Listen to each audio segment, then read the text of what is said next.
नमस्कार देवियों और सज्जनों, स्वागत है आपका एग्जाम साधक में। चलिए अपनी क्लास को स्टार्ट करते हैं। उसके पूर्व बता दूं कि आज हमें क्या पढ़ना है और हम क्या पीछे पढ़ चुके हैं। तो ये आप सिलेबस देख रहे हैं मध्य प्रदेश लोक सेवा आयोग की प्रारंभिक परीक्षा का इकाई 1 का। इसमें हमने जिसमें 2 राइट टिक लगे हुए हैं उसको हमने कंप्लीट कर लिया है। क्या कंप्लीट किया? तो मध्य प्रदेश के इतिहास की महत्वपूर्ण घटनाएं एवं प्रमुख राजवंश वृहद रूप से अपन ने पढ़ा है, क्योंकि यहां से बहुत सारे प्रश्न आते हैं। उसके अलावा स्वतंत्रता आंदोलन, इसकी तुलना में तो इससे भी ज्यादा प्रश्न आते हैं और कंटेंट क्या है, कम है, इसमें छोटा है, आप ऐसा समझिए। तो इसको बहुत ध्यान से पढ़ना है।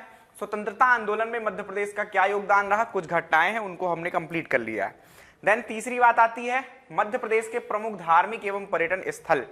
तो हम कुल मिला के मध्य प्रदेश का पर्यटन पढ़ रहे हैं और इस पर्यटन में भी कुछ बातें हम कंप्लीट कर चुके हैं। पर्यटन में क्या कंप्लीट हो गया है? तो पर्यटन में एक हिस्सा जैसे कि ऐतिहासिक पर्यटन स्थल अपन मान सकते हैं, जैसे कि मध्य प्रदेश के किले, मध्य प्रदेश के महल और मध्य प्रदेश की जो प्रमुख गुफाएं हैं वो हम कंप्लीट कर चुके हैं। उसके आगे हमें मध्य प्रदेश के कुछ धार्मिक स्थानों को पढ़ना है। तो ये धार्मिक स्थान कौन से हैं वो आज हमें पढ़ना है। तो चलिए शुरू करते हैं प्यारे बच्चों मध्य प्रदेश के धार्मिक पर्यटन स्थलों को। जब माताएं परेशान हुई, तीनों की पत्नियां परेशान हुई, तो देवी सती ने क्या कर दिया, उनको फिर माफ भी कर दिया और वापस उसी रूप में बना दिया। तो ये एक संक्षिप्त कहानी थी सती अनुसुईया के संबंध में। यही ऋषि अत्रि का नाम जरूर याद रखना है आपको, है ना। सती अनुसुईया और ऋषि अत्रि की अलग कहानियां हैं, उनको कभी आप समझिएगा, सुनिएगा। अगला जो स्थान है वह है स्फटिक शिला। ये कोई स्थान, ये जगह नहीं है, बस शिला है एक, जिसको स्फटिक शिला के नाम से जानते हैं। स्फटिक एक प्रकार का विशेष पत्थर होता है, बड़ा सा पाषाण खंड है, जहां पर कभी प्रभु श्री राम और माता सीता बैठकर चित्रकूट का नजारा देखा करते थे। यहाँ की एक प्रसिद्ध कथा भी है कि जयंत नामक एक व्यक्ति था, इंद्र का पुत्र है वो जयंत। कौवे का रूप धारण करके माता सीता जब एक बार श्रृंगार कर रही थी तो उनके पैर में चोंच मार दिया था। एक्चुअली वो भी परीक्षा लेने के लिए ही आया था कि ये कैसे, लोग इनको त्रिलोक के नाथ कहते हैं, तीनों लोकों के स्वामी कहते हैं, ये वन वन भटक रहे हैं और इनको क्या कहा जा रहा है, तीनों लोकों के स्वामी। तो देखूं तो कैसे हैं ये। तो बस उसकी परीक्षा पूरी हुई जयंत की और उसने क्या किया, चोंच मारी जैसे ही तो माता सीता के पास पड़ा था एक सीख, एक तिनका समझ लीजिए, सीख का बाण उसके पीछे बस लगा दिया कि बेटा अब जा तू, देखते हैं कहां तक जाएगा। तो उस बाण की तपन से वो जला जा रहा था और पूरे तीनों लोकों में भटक भटक कर शरण मांगता रहा कि कोई तो मुझे बचा लो, ये बाण मुझे जलाया जा रहा है। अपने पिता के पास भी गया, इंद्र के पास, उसने भी मना कर दिया कि बेटा अब तूने दीनानाथ से बैर लिया है तो अब तू ही भोगेगा, मैं भी तेरी कोई सहायता नहीं कर सकता। तो इस प्रकार से फिर एक बार उसको नारद मिल गए भागते ही भागते, और नारद जी ने फिर सलाह दी कि तुम बेटा कहीं यहाँ वहां मत भटको, जहां तुमको जाना है वहीं सीधे चले जाओ। कहाँ जाना है तो भगवान श्री राम के ही पास चले जाओ और वहीं क्षमा याचना कर दो, बहुत कृपालु हैं भगवान, दयालु हैं भगवान, तुमको क्षमा कर देंगे। और ऐसा ही किया जयंत ने और उसको क्षमा कर दिया गया। गुप्त गोदावरी ये गुफा है, 2 गुफाएं हैं एक्चुअली, यहाँ धारा बहती रहती है, काफी सारे लोग यहाँ घूमने जाते हैं। हनुमान धारा नामक जगह भी यहाँ की प्रसिद्ध है। उसके अलावा भरतकूप नामक एक कुआं मतलब है, वो भी आपका पॉपुलर है यहाँ का। भरतकूप में क्या है, तो भरत जी भगवान राम के राज्याभिषेक के लिए सभी नदियों का, पवित्रतम नदियों का जल लेकर साथ में आए थे। बाद में वो काम नहीं आया तो उसको उस कूप में डाल दिया, कुएं में डाल दिया, जिसके कारण वो प्रसिद्ध है आज भरतकूप के नाम से। तो ये कुछ कहानी थी आपके चित्रकूट की। रामायण आपने पढ़ी होगी तो काफी कुछ कहानियां आपकी पहले से ही क्लियर होंगी। तो इतनी बातें चित्रकूट में याद रखना है मेरे प्यारे बच्चों। आइए अगले स्थल की ओर चलते हैं। हमने अभी कंप्लीट किया खजुराहो और चित्रकूट। अगला स्थल है हमारा महेश्वर। महेश्वर में भी कई चीजें हैं, महल हैं, किले हैं और भी सारी चीजें हैं, जलप्रपात हैं। लेकिन ये जब महेश्वर का नाम याद आता है आपको तो आपको एक ही बात याद आती है कि ये भी कहीं ना कहीं धार्मिक स्थल है। मां नर्मदा के तट पर यह स्थित एक स्थल है और धर्म से ही जुड़ा हुआ है सीधे सीधे। तो देखें क्या है इसकी जानकारी। तो खरगोन जिले में आता है ये और नर्मदा नदी के तट पर यह स्थित है। सबसे पुराने काल की बात करें यहाँ की तो सबसे पुराने काल में यहाँ पर पाषाण कालीन मानव रहा करता था। एक्चुअली पाषाण काल में भी कौन से काल का, प्रमुख रूप से ताम्र पाषाण कालीन बस्तियां यहाँ से मिली हैं। मतलब पाषाण काल की भी मिली है, पूरा पाषाण काल, मध्य पाषाण काल, नव पाषाण काल, है ना। नव पाषाण काल की नहीं मिली है, आपने पीछे पढ़ा है मुझसे पाषाण काल बहुत वृहद रूप में। तो आपको पुरा पाषाण काल, मध्य पाषाण काल और सीधे ताम्र पाषाण कालीन जो है तो बस्तियां यहां से मिली हैं, जिसमें से सबसे ज्यादा जो मिला है वो ताम्र पाषाण कालीन बस्तियां मिली। तो ये सबसे पुराने काल में मानव था यहाँ पर। उसके बाद यदि हम पौराणिक कथाओं में जाएं तो एक भगवान श्री राम की ही बात हो रही थी, तो उनकी फिर से बात कर लेते हैं। एक्चुअली नहीं है यहाँ पर उनकी बात, ठीक है, वो उसी काल की, पौराणिक काल की वो कहानी है। राजा महिष्मंत थे उस काल के, उन्होंने यहाँ पर महिष्मती नामक नगर को बसाया था। ठीक, तो महिष्मती जो आपकी जगह है वो आपके राजा महिष्मंत ने बसाया था। बस इतना याद रखना, इनकी कहानी नहीं याद रखना, क्योंकि आपके पीएससी में या किसी भी एग्जाम में पौराणिक कथाओं से रिलेटेड प्रश्न नहीं आते हैं। तो महिष्मंत ने महिष्मती को बसाया, यह याद रखना। महिष्मती साम्राज्यम, ये बाहुबली मूवी वाला बिल्कुल भी नहीं है। बाहुबली मूवी का जो झरना वगैरह था, महिष्मती साम्राज्य था, वो बिल्कुल काल्पनिक था, है ना, कहीं भी वैसा स्थान नहीं है। तो ये याद रखें। फिर आगे आते हैं तो महाजनपद कालीन जानकारी आती है। महाजनपद काल में यह अवंती महाजनपद की दक्षिणी राजधानी था। राइट, अवंती महाजनपद जो था हमारे मध्य प्रदेश में, उसकी दक्षिणी राजधानी आपका यही था महेश्वर, और उत्तरी राजधानी आपकी उज्जैनी या उज्जैन। देन बात करें 7वीं 8वीं शताब्दी में आए तो आदि गुरु शंकराचार्य और पंडित मंडन मिश्र, आदि गुरु शंकराचार्य और पंडित मंडन मिश्र, नर्मदा के तट पर इनका शास्त्रार्थ बहुत प्रसिद्ध है। शास्त्रार्थ मतलब वाद विवाद जिसे आज आप कहते हैं। उस काल में शास्त्रों के संबंध में जानकारी को लेकर ये वाद विवाद होते थे, उनको शास्त्रार्थ कहा जाता था। तो शास्त्रार्थ इनका बहुत प्रसिद्ध है। शंकराचार्य जी इसमें विजयी रहे थे। मंडन मिश्र की पत्नी थी भारती, है ना, तो कभी आप देखना चाहें तो इनके बारे में सुने, जाने, देखें। बहुत बढ़िया कहानी है ये वाली, ठीक, लेकिन समय कम है, इसको यहां नहीं सुनेंगे। अहिल्याबाई की बात करें अपन यहां पर, अब 7वीं 8वीं शताब्दी के बाद हम सीधे आ जाते हैं 18वीं शताब्दी में। और 18वीं शताब्दी में अहिल्याबाई शासन कर रही होती हैं कहां पर, इंदौर के आसपास।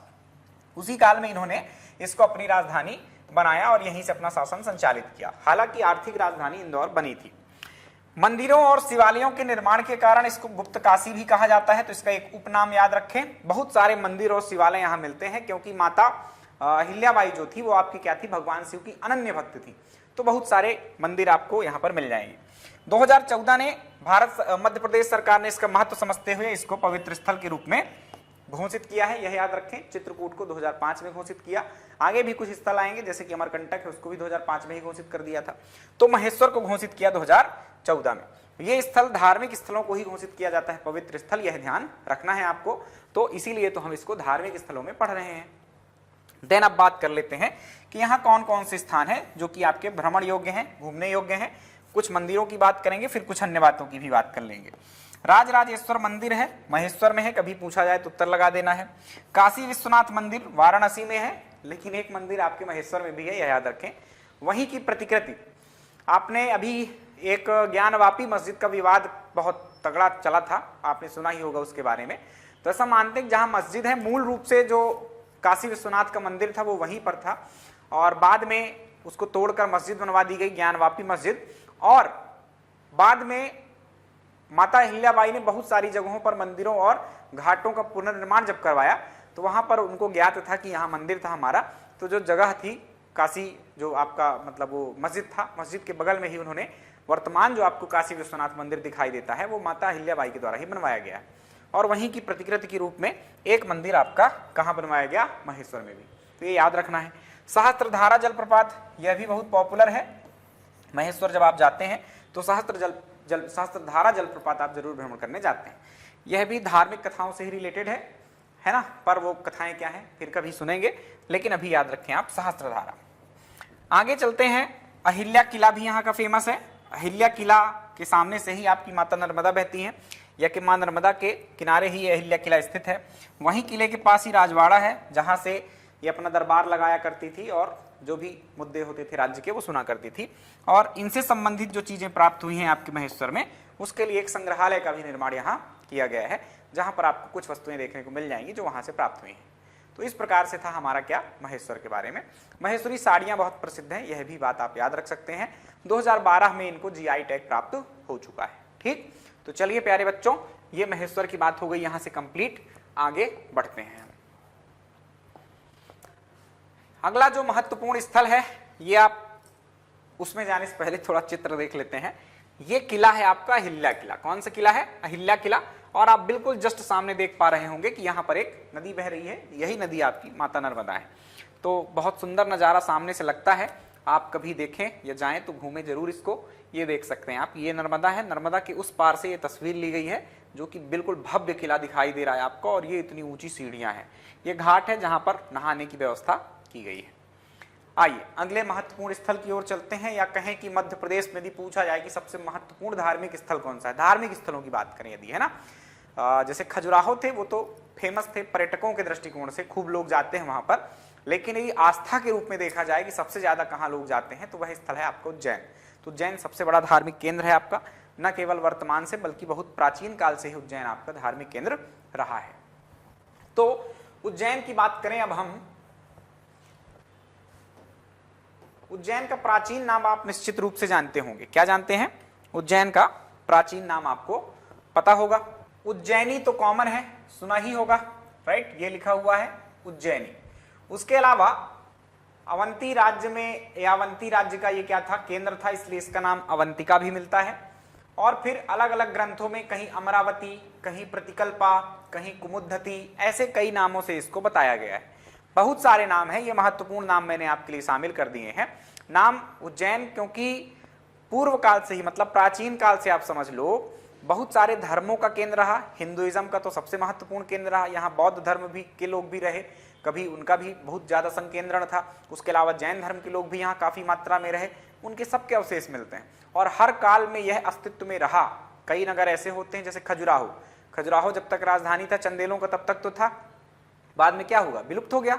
मतलब वहां पर बस्ती ही नहीं रही, लोग ही नहीं रहे, तो जंगल हो गया ना, इसलिए तो वो लुप्त थे। यदि कहीं नगर के बीच में रहता वो मंदिर, तो निश्चित रूप से किसी न किसी लोग को जानकारी होती है ना। और वो काहे को बचता ही, लोग वहां बसते यदि खजुराहो के पास, तो बचता ही क्यों, उसके टूटे फूटे जो भग्नावशेष थे वो सब ले जाते लोग, अपने घरों में लगा लेते, है ना।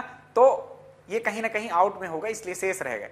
तो ये उज्जैन कभी खाली रहा ही नहीं। उज्जैन में हमेशा बस्तियां बसी रही, हमेशा ये धार्मिक आस्था का केंद्र बना रहा, प्राचीन काल से लेकर अब तक।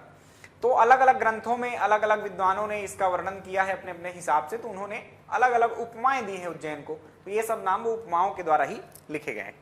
अब यहाँ पर आप जाते हैं उज्जैन में, तो आपको क्या क्या घूमने को मिलता है, आइए चर्चा करते हैं। बाकी बातें कहीं ना कहीं अब उज्जैन की फालतू की बात करने की जरूरत नहीं है, जो मैं पढ़ा चुका हूँ। जैसे कि अवंती क्या था, ये अवंती एक महाजनपद था, उसकी राजधानी थी, ये फैक्ट हो सकता है। तो ये सब अशोक के काल में आपने पढ़ रखा है, महाजनपद काल में आपने पढ़ रखा है, तो बहुत कुछ बताने की आवश्यकता नहीं है यहाँ पर, है ना। तो धर्म की बात हम कर रहे हैं, तो उसी की बात करते हैं। यहाँ पर अब घूमने फिरने वाली कौन कौन सी जगहें हैं, हम धार्मिक चीजें पढ़ रहे हैं, इसलिए धर्म से रिलेटेड ही बातें यहाँ पर मैं बताऊंगा।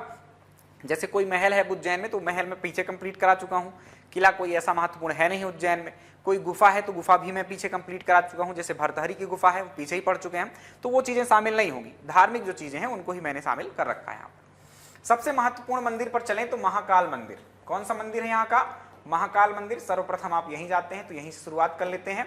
महाकाल मंदिर आपका सबसे इंपॉर्टेंट मंदिर है। महाकाल मंदिर जो आज आपको मंदिर दिखाई देता है, वह आज से 250 वर्ष पूर्व बना हुआ था। कब बनाया गया था? आज जो आपको दिखाई देता है 250 वर्ष पहले। लेकिन ऐसा नहीं कि भगवान, तो ये जो मंदिर है, भगवान यहाँ पर कब आए, तो वो बहुत प्राचीन काल है। आप पौराणिक ग्रंथों को पढ़कर यहाँ पर जो ज्योतिर्लिंग थे उनकी कहानी सुन सकते हैं, समझ सकते हैं।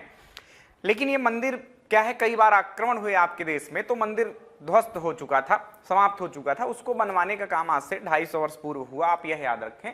आप कह दें कि ये मंदिर इतना मतलब प्रसिद्ध है आपके देश में ही, न केवल मध्य प्रदेश बल्कि पूरे देश में ही, तो ये मंदिर आज से 250 वर्ष पूर्व कैसे बना है आप अब समझ पा रहे होंगे। प्राचीनता इस मंदिर की यानी शिवलिंग की बहुत पुरानी है, लेकिन ये मंदिर जो है वर्तमान स्थिति में लगभग आज से 250 वर्ष पहले आया था। ये बात हो गई। दूसरी बात एक और याद रखना है कि एकमात्र ज्योतिर्लिंग,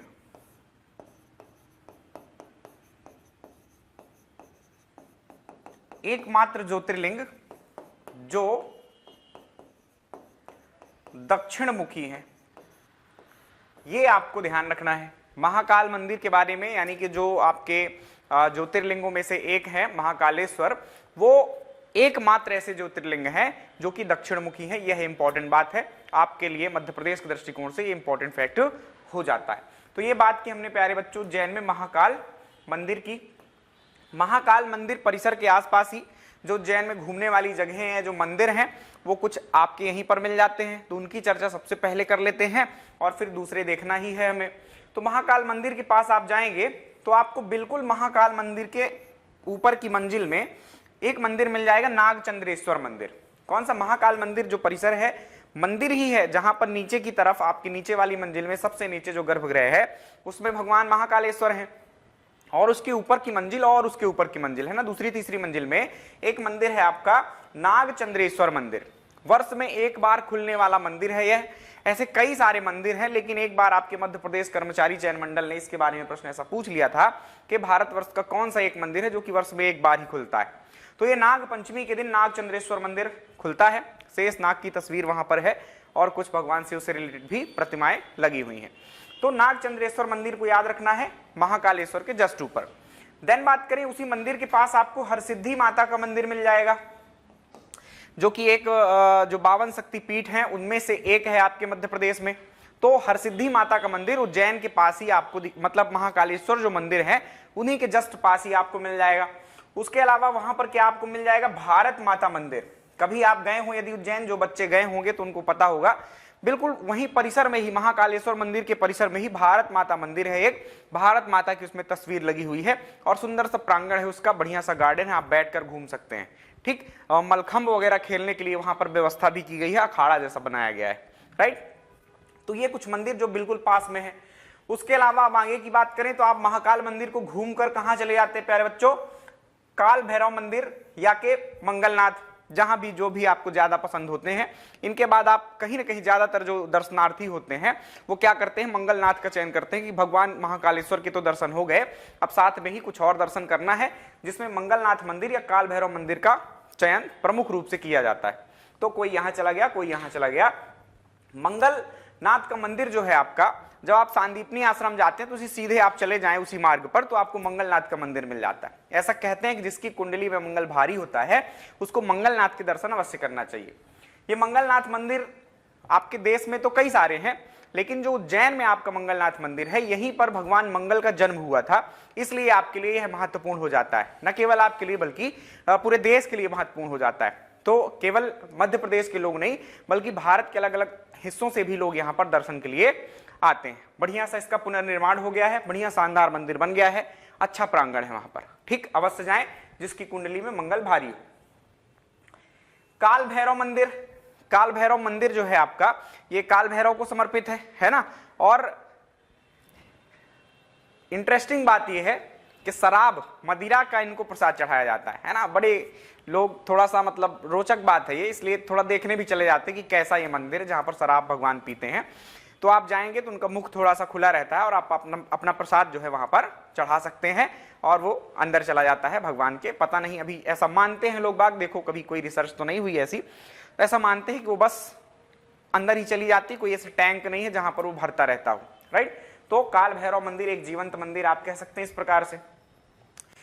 भैरव के कई मंदिर हैं आपके उज्जैन में, उसमें से एक और मंदिर आपका विक्रांत भैरव प्रसिद्ध है, यह याद रखें। देन सांदीपनी आश्रम, सांदीपनी आश्रम क्या था? तो सांदीपनी एक ऋषि थे। कौन थे ये ऋषि? बहुत महत्वपूर्ण थे, एक गुरु थे। किनके गुरु थे? तो कभी पूछा जाए तो ये याद रखना, भगवान कृष्ण के गुरु थे। न केवल भगवान कृष्ण बल्कि उनके बड़े भाई आपके बलराम ने भी यहीं से शिक्षा प्राप्त की है। और कृष्ण के साथी जिनका नाम हमेशा सुदामा आता है, तो सुदामा और कृष्ण और बलराम ने यहां से शिक्षा प्राप्त की थी, है ना, सांदीपनी आश्रम से ही। तो यहाँ पर उनकी मूर्तियां, तस्वीरें रखी हुई हैं और कैसे अलग अलग स्थान हैं जहां पर वो कुछ अलग अलग काम करते थे, तो वहां पर ऐसे परिसर में ही पूरे अलग अलग चीजें बना दी गई। जैसे क्या? तो सांदीपनी आश्रम से ही रिलेटेड एक चीज क्या है? अंकपात। तो भगवान जब पढ़ा करते थे तो जहां पर लिखकर अपनी पट्टिका से कुछ मिटाया करते थे तो कुछ हिस्से गिरा करते, जैसे आज चौक से लिखते अपन तो कुछ धूल जैसी गिरती है ना, वैसा ही। तो अंक जहां पर गिरते थे उनके, उस जगह को कहा जाता है अंकपात। राइट, तो ये आप ध्यान रखिए सांदीपनी आश्रम के साथ कनेक्ट करके अंकपात की जगह को। देन आगे चलें तो मत्स्येंद्र पीर की समाधि भी यहीं पर है, त्रिवेणी नवग्रह मंदिर यहीं पर है और बहुत प्राचीन चिंतामणि गणेश मंदिर यहाँ पर है। चिंतामणि चिंतामण गणेश मंदिर है। ऐसा कहते हैं कि जिसको ज्यादा चिंताएं हो रही हो, क्योंकि कई बार कुछ कष्ट होता नहीं है जीवन में, लेकिन हमको ऐसा लगने लगता है, ऐसा अनावश्यक ही हम परेशान रहते हैं, चिंता खाई जाती रहती है, जबकि कोई ऐसा विशेष प्रकार का कष्ट नहीं होता है। तो ऐसी चिंता अनावश्यक हो आपको तो आप इस मंदिर में जाएं, निश्चित रूप से आपकी चिंताएं दूर हो जाती हैं। 10वीं 11वीं शताब्दी का ये मंदिर है, परमार काल का। नगरकोट की रानी एक मंदिर है और ये प्रसिद्ध है। गढ़कालिका मंदिर, ये भी बहुत प्रसिद्ध है। इनके नाम याद रखना, आप सबकी कहानी स्टोरीज अनावश्यक है, उससे आपका बोझ बढ़ जाएगा आपके दिमाग में, है ना। यहां पर एक कहानी आप जोड़ सकते हैं कालिदास की। आपने कालिदास के बारे में यह कथा निश्चित रूप से सुनी होगी कि कालिदास जो है तो पहले बहुत महामूढ़ व्यक्ति थे और वो जिस डाली पे बैठे हुए थे उसी डाली को काट रहे थे। तो कुछ साधु संत उनको पकड़ते हैं और विद्योत्मा नामक कन्या से शादी करा देते हैं। विद्योत्मा को जब ये पता चला कि तो महामूढ़ व्यक्ति है तो इनको क्या कर दिया जाता है, घर से बाहर निकाल दिया जाता है और वो धक्का देती हैं तो सीधे नीचे पहाड़ी के चले जाते हैं और गढ़कालिका मंदिर में जाकर वो गिरते हैं। उनकी जीभ वगैरह कट जाती है और माता को समर्पित हो जाती है, जिससे माता प्रसन्न हो जाती हैं और उनको शिक्षा का वरदान, वो विद्या कर रहे थे। एक्चुअली वो बताना चाह रहे थे माता काली को कि विद्योत्मा ने क्या किया, मुझको धक्का दे दिया। तो विद्या चिल्ला रहे थे, बोलने का प्रयास कर रहे थे। तो काली माता को लगा कि विद्या मांग रहा है, उन्होंने कहा तथास्तु, तो बस उनको प्राप्त हो गई विद्या और यहीं से कालिदास बन जाते हैं। ठीक, चलिए और देखें क्या है। तो 7 सागर 9 नारायण 84 महादेव की परिक्रमा, यह भी बहुत प्रसिद्ध है। ये परिक्रमा है 7 सागर 9 नारायण और 84 महादेव। एमपीपीएससी ने इसके बारे में प्रश्न पूछ लिया है, ये याद रखना, इसीलिए मैंने शामिल ही किया, एक्चुअली प्रश्न पूछा गया। ठीक, तो 7 सागर 9 नारायण और 84 महादेव, ये अलग अलग जगह हैं, आप इनकी परिक्रमा करते हैं, ऐसा मानिए। जैसे कि 84 महादेव तो महादेव के मंदिर हैं वो, और शहर के अंदर तो 80 हैं, 4 शहर के बाहर हैं। तो आप एक बराबर यात्रा का वो बनाकर किसी को बुक करके या कि नॉर्मल किसी भी तरीके से आप करना चाहें तो इनकी परिक्रमा कर सकते हैं। तो 7 सागर 9 नारायण और 84 महादेव की परिक्रमा प्रसिद्ध है यहाँ की, इनको याद रखें। सिंहस्थ महाकुंभ यहाँ पर लगता है। आपके देश में 4 जगहों पर महाकुंभ का आयोजन होता है और वह जगह है, एक आपका हरिद्वार हो जाता है, दूसरा आपका प्रयागराज, तीसरा आपका उज्जैन और चौथा आपका नासिक। तो इन चारों जगहों में से एक महाकुंभ आपके मध्य प्रदेश में लगता है, क्षिप्रा नदी के तट में, उज्जैन में। तो ये इंपॉर्टेंट हो जाता है। पिछला महाकुंभ लगा था 2016 में, अगला महाकुंभ लगेगा लगभग आप 12 जोड़ लेंगे इसमें तो 2028 में लगेगा। ठीक है, चलिए तो देखेंगे जब लगेगा, यदि जीवित रहे। और कहिए, आप में से कई विद्यार्थी हमारे वहां प्रशासक रहे, है ना, प्रशासक के रूप में आप वहां पर देख रेख कर रहे हो। 4 साल बहुत होता है, आपको तो इसी साल सिलेक्शन लेना है, बहुत लंबा टाइम नहीं लगाना है। ये बाबा महाकाल का मंदिर है, नीचे की तरफ ये भी जो गर्भगृह जहां महाकालेश्वर स्थापित हैं इस मंजिल के नीचे ही है। देन ये मंजिल, देन यहां पर आपका नागचंद्रेश्वर मंदिर मिलेगा। ये आपके मंगलनाथ मंदिर की तस्वीर है प्यारी सी। ये बहुत बड़ा और भव्य मंदिर है, बढ़िया रेड कलर का है। ये मंगल ग्रह से भी रिलेटेड है ना, ये समझ लेना है आपको कि मंगल की उत्पत्ति या जन्म यहीं पर हुआ था, है ना। पृथ्वी को उनकी माता माना गया है, वहां पर पृथ्वी मंदिर भी है जिसके आप चारों ओर चक्कर लगाते हैं, तो इससे ऐसा माना गया है कि आप पृथ्वी के चारों ओर चक्कर लगा रहे हैं। और तस्वीर में जो आपको दिख रहे होंगे शिवलिंग जैसे ही दिख रही है चीज, तो भगवान महाकालेश्वर की नगरी उज्जैन है, इसलिए आपके शिव जी के रूप में ही मंगलनाथ को यहाँ पर पूजा जाता है। ये मंदिर है आपके काल भैरव मंदिर, कभी जाएं तो यहाँ से प्रवेश होगा, जस्ट सामने ही मंदिर होता है। और ये आपके काल भैरव बाबा हैं और ये यहाँ पर इनके मुख हैं और इस मुख से ही आप उनको जो उनका प्रसाद है मदिरा, उसको आप प्रोवाइड करवाते हैं भगवान को। और अब तो नहीं ऐसा करने देते हैं वो लोग, है ना। पहले कम भीड़ रहती थी और ज़्यादा चीज़ें थी, लेकिन अब क्या है, वो एक अलग से बर्तन रखते हैं, एक पात्र रखते हैं, उसमें ही आपसे डलवाते जाते हैं और फिर उनको बाद में चढ़ाया जाता है। ठीक, तो ये व्यवस्था है आपके काल भैरव मंदिर की। ये आपको शराब पिलाते हुए मैं दिखा भी रहा हूँ, देख सकते हैं आप कैसे पिलाई जाती है। महर्षि सांदीपनी आश्रम, अंकपात क्षेत्र, मंगलनाथ रोड, उज्जैन, है ना। तो मंगलनाथ के लिए यही रास्ता जाती है, तो आप देख सकते हैं यहाँ से प्रवेश होता है आपका इस आश्रम में। अंदर बहुत सारी चीजें हैं, 64 कलाओं का ज्ञान हो गया था आपके भगवान कृष्ण को यहाँ पर, है ना। 64 ही कलाएं होती हैं भगवान के, और भी कला के कई प्रकार हैं, है ना। कुछ विशेष 16 कलाएं होती हैं, तो 16 कलाएं भगवान कृष्ण को मतलब प्राप्त हुई। 64 में से प्रमुख 16 कलाएं होती हैं, तो 16 कलाएं भगवान कृष्ण को प्राप्त है। जैसे आप तुलना करें तो भगवान राम को 12 कलाओं का ही ज्ञान था, है ना। तो कृष्ण थोड़ा सा इसीलिए ज्यादा पॉपुलर आप समझ सकते हैं, हालांकि वर्तमान में श्री राम ज्यादा पॉपुलर हो रहे हैं। ये अंदर की मूर्तियां हैं, कहाँ की, सांदीपनी आश्रम की, जिसमें भगवान कृष्ण है, बलराम है और सुदामा उनके मित्र हैं। आइए अगले स्थल की ओर चलें प्यारे बच्चों। तो अब जान लेते हैं ओमकारेश्वर के बारे में, है ना। महाकालेश्वर एक ज्योतिर्लिंग को पढ़ा हमने, तत्पश्चात हम अगले ज्योतिर्लिंग को देखें, वो है ओमकारेश्वर। आइए इनके संबंध में जो भी हमारे एग्जाम के लिए महत्वपूर्ण बातें हैं उनको देख लेते हैं। यहां पर ऐसी कोई बात ही नहीं लिखी हुई है जो आपके किसी एग्जाम में ना आई हो, है ना। तो बहुत ध्यान से इसको देख लीजिए, प्रत्येक बात किसी न किसी एग्जाम में पूछी गई है। कुछ और एक आध बात एक्स्ट्रा ऐड करवा दूंगा तो अपने कॉपी पेन में आप ऐड कर लेना।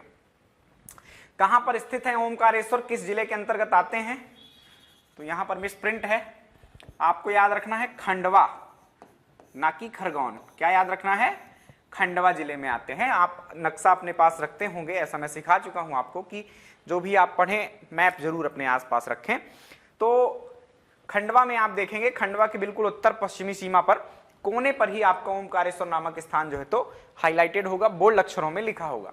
तो खरगोन में नहीं, खंडवा जिले में आता है, यह याद रखें। खंडवा में किस नदी के किनारे, तो याद रखना है दो नदियों के नाम, एक मां नर्मदा का नाम और एक कावेरी का नाम। तो कैसे, एक इंपॉर्टेंट तो नर्मदा ही है। देखो इसका निर्माण जैसे हुआ है, ये एक्चुअली ये जो ओमकारेश्वर मंदिर है वो एक द्वीप पर बना हुआ है ना। कैसा द्वीप है, मैं यहां स्ट्रक्चर आपको दिखा देता हूं। इस तस्वीर को देखिए, एनिमेटेड है एक्चुअली ये तस्वीर, और इस एनिमेटेड तस्वीर में आप देख पा रहे होंगे कि सामने कुछ नावें चल रही हैं, मतलब एक नदी है सीधी जा रही है जो, है ना, और एक यहां से धारा जो है, इनकी एक धारा ऐसे हो रही है और यहां से इस प्रकार जाकर इसमें मिल गई, और बीच में एक आपका द्वीप निकलकर सामने आता है, जिसमें ये मंदिर जो है आपका, ये क्या है, ओमकारेश्वर मंदिर है। यहां पर ओम लिखा हुआ है, इसका मतलब यह है इसकी आकृति जो है इस पहाड़ी की वो ओम की जैसी है। तो पूछा जाता है कि निम्नलिखित में से किस पहाड़ी की आकृति ओम जैसी है और कहां पर आपका ओमकारेश्वर शिवलिंग या ज्योतिर्लिंग स्थित है। तो ये याद रखना है, इस तरह का कुछ व्यवस्था वहां पर बनती है। तो दो नदियों के किनारे आप याद रखें, एक नर्मदा और कावेरी। तो जो छोटी सी नदी ऐसे नर्मदा हो गई और जो छोटी सी नदी यहां पर ऐसे घूम कर आ रही है उसको क्या कहते हैं अपन, आपका कहते हैं कावेरी नदी। देन जो आपका ओम द्वीप बीच में बना हुआ है इसको शिवपुरी द्वीप भी कहते हैं, और इसी का नाम क्या है, मंधाता द्वीप भी है ना। तो ये याद रखें, ओमकारेश्वर का प्राचीन नाम भी क्या है, मंधाता। क्या नाम है, मंधाता। मंधाता ने बसाया था, ये आपके पौराणिक कथाओं में इनका नाम मिलेगा, भगवान राम के वंशज होते हैं ये मंधाता, इन्होंने इसको बसाया, इसलिए इस नगर का नाम क्या पड़ता है, मंधाता, और बाद में ओमकारेश्वर हो जाता है। ठीक, तो यह सब बातें आपको याद रखना है। हिंदू प्रतीकों में प्रसिद्ध ओम की आकृति जैसा यह स्थान एक द्वीप में स्थित है, और इस द्वीप को मानधाता या के शिवपुरी द्वीप भी कहा जाता है। यहीं पर जो मंदिर स्थित है वह एक ज्योतिर्लिंग है, और 12 ज्योतिर्लिंगों में से एक ज्योतिर्लिंग है। देन भारत का एकमात्र मंदिर है, जैसे एक तथ्य हमने महाकालेश्वर में देखा था कि दक्षिण मुखी एकमात्र मंदिर है, वैसे एक और सेम यूनिक चीज अपने को मिलती है 12 ज्योतिर्लिंगों में से मध्य प्रदेश में 2 शिवलिंगों को संयुक्त रूप से ज्योतिर्लिंग माना गया है। तो ये 2 शिवलिंग कैसे, एक मंदिर में 2 शिवलिंग लगे हैं क्या, ऐसा नहीं है, 2 जगहें हैं। एक ओमकारेश्वर हो गया जो कि आपने देखा कहां पर, बीच में द्वीप में, नर्मदा नदी के और कावेरी नदी के बीच में। अब ये तो नदियां हैं, और सामान्यतः जो ओमकारेश्वर का बाकी हिस्सा है नर्मदा नदी के इस तरफ है ना, सामने की तरफ है। तो यहीं से लोगों का आवागमन होता है, नर्मदा नदी को पार करके आपको जाना पड़ता है कहां पर, ओमकारेश्वर मंदिर में। तो बरसात में प्राचीन काल में, अब ये पुल वगैरह तो बने नहीं थे, अभी तो 2-2 पुल 3-3 पुल बन चुके हैं, अलग अलग घाट है, सब जगह से कनेक्टिविटी है इस मंदिर की, लेकिन पहले नहीं रही होगी। इसलिए आदि गुरु शंकराचार्य 8वीं शताब्दी ईस्वी के एक व्यक्ति हैं, है ना, पूजनीय है, तो उन्होंने क्या किया था, एक अलग शिवलिंग की स्थापना की थी, प्रतिष्ठित किया था। तो उस मंदिर का जो नाम था या उस शिवलिंग का जो नाम था वो ममलेश्वर था। क्या नाम था, याद रखना, ओमकारेश्वर और ममलेश्वर, 2 शिवलिंग हो गए। इन दोनों को ही संयुक्त रूप से क्या बोला गया, आपका ओमकारेश्वर ज्योतिर्लिंग, राइट। तो एक नर्मदा के द्वीप में स्थित है, नर्मदा और कावेरी के द्वारा जो द्वीप बन रहा है, और दूसरा नर्मदा के इस पार है। जब बरसात काल आता था तो नदी उफान पर रहती थी, तो सामान्य लोग जो दर्शनाभिलाषी होते हैं वो क्या करें, उस पार ममलेश्वर भगवान के दर्शन करके वही लाभ प्राप्त कर सकते थे।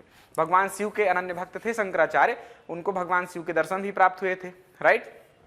चलिए, तो ये बातें थी कुछ आपके ओमकारेश्वर के बारे में, बहुत सारे तथ्य थे। इसका प्राचीन नाम मंधाता है, नर्मदा और कावेरी नदी के किनारे है, खरगोन में स्थित है, ओम की आकृति के द्वीप में बसा हुआ है जिसको शिवपुरी द्वीप भी कहते हैं। 12 ज्योतिर्लिंगों में से एक और 2 शिवलिंगों को संयुक्त रूप से एक ज्योतिर्लिंग का दर्जा प्रदान किया गया है। ठीक, चलिए अब आगे बढ़ते हैं अगले स्थल की ओर और कुछ तस्वीरें दिखा दें आपको, ताकि आपको एज्यूम करने में सुविधा रहे कि कैसी स्थिति होगी, क्या होगा यहाँ पर। तो ये आपने स्थिति तो समझ ली है ना, ये नर्मदा, ये आपके ज्योतिर्लिंग हो गए और इसके इस तरफ जो है तो यहां से मतलब आपको 1 किलोमीटर दूर जाना पड़ेगा, वहां पर आपको ममलेश्वर शिवलिंग मिलते हैं। अभी यहां पर एक और इंपॉर्टेंट बात, करंट अफेयर से आप बात जोड़ सकते हैं। क्या जोड़ सकते हैं कि आपके मध्य प्रदेश में जैसे महाकाल लोक, सबने सुना होगा, कोई ऐसा बच्चा नहीं होगा जिसने ये ना सुना हो। महाकाल लोक का निर्माण किया गया है ना महाकालेश्वर में, तो उधर से भी और इधर से भी दोनों को करंट अफेयर से जोड़ देते हैं।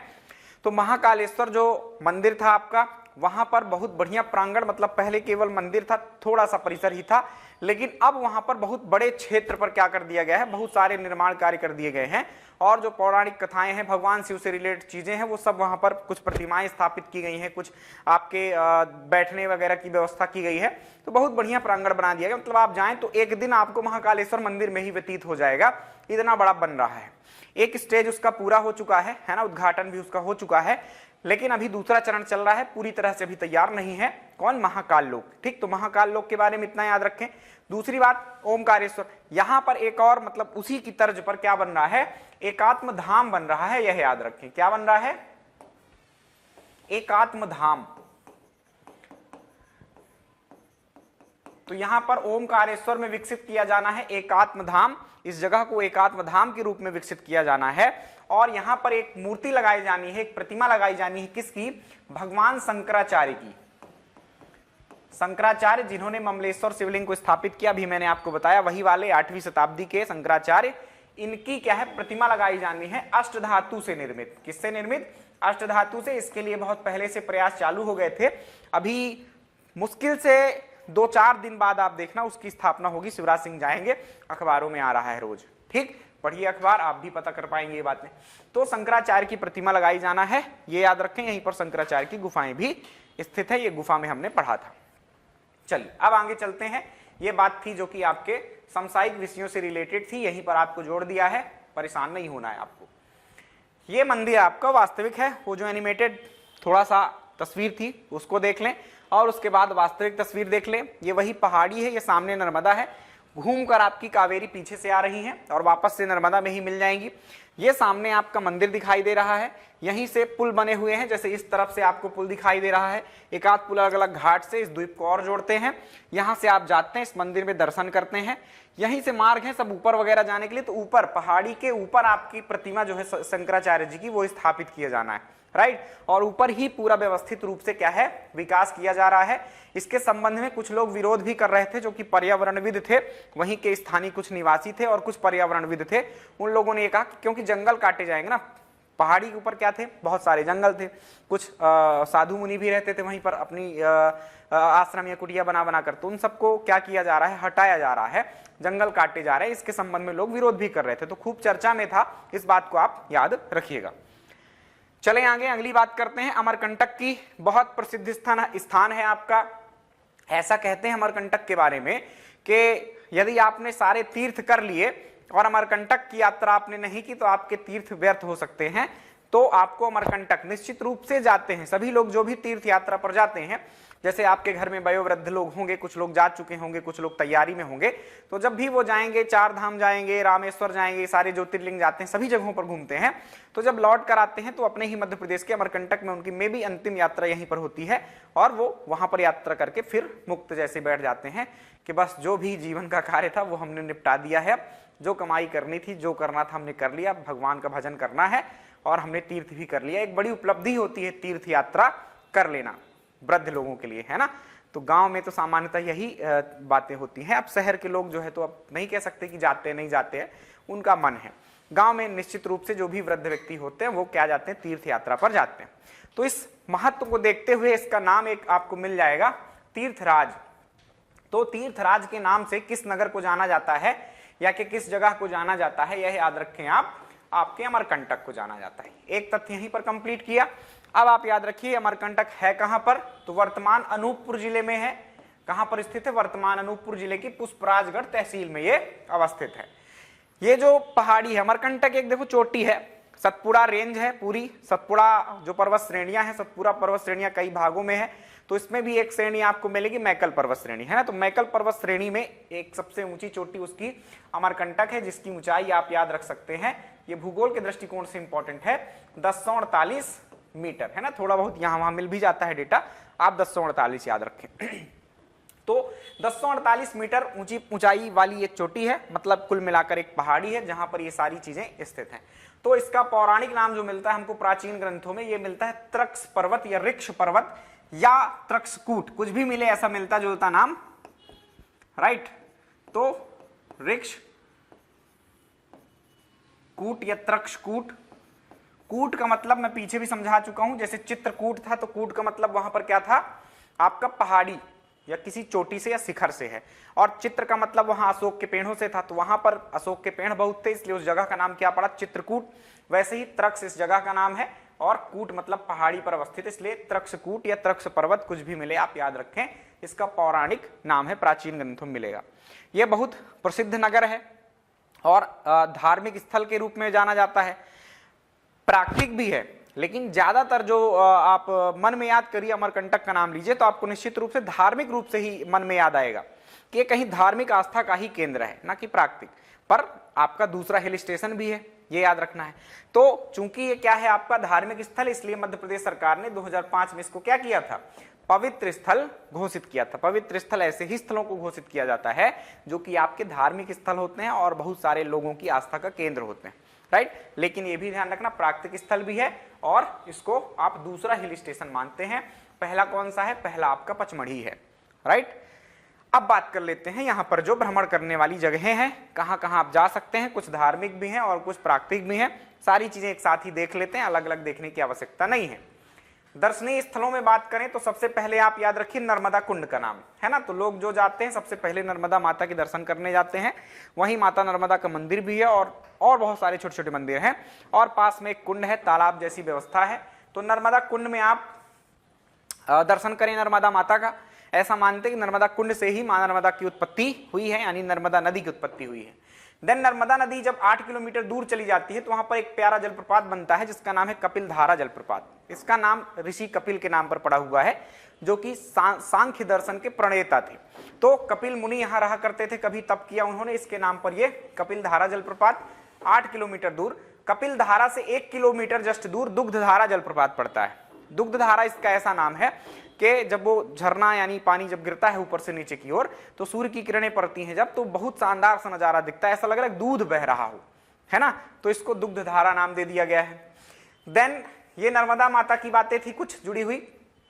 नर्मदा माता के यदि आप पौराणिक ग्रंथों में ले तो जैसे माता गंगा है ना, भीष्म की महान जो भीष्म थे, भीष्म पितामह, उनकी माता थी, है ना, और वो प्रकट भी हो जाया करती थी, उनसे बातचीत किया करती थी। वैसे देवी के रूप में आप माने तो मां नर्मदा भी देवी के रूप में थी, उनका भी बचपन था, और बचपन में एक जगह वह खेला करती थी, तो वहीं पर एक बगिया बनी हुई है जहां पर गुलबकावली के बहुत सारे वृक्ष लगे हैं जो कि उनकी सहेली मानी जाती हैं।